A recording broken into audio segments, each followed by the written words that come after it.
Natataranta ko. Lumilipad daw ang isip niya. Hindi ko alam ang sasabihin ko. Yeah. Lumilipad na naman ang isip ko. Para bang ako'y nasa kalangitan. Delikado na naman tayo kay Floji niyan. Parang rapper na naman ang asawa ko nito. Floji. Huwag kayo mag-alala, pauwi na kami. Saan susunod? Yeah. Malapit na po kami. Wala nang humps-humps to ko. Basta nag-chat si Mrs. Wala nang humps-humps. Ayan, umaangat na ang puwit namin sa tuling, oh. Wala nang humps-humps yan.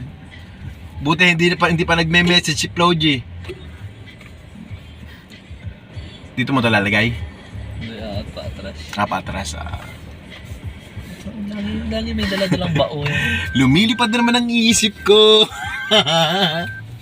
Paktay tayo dyan.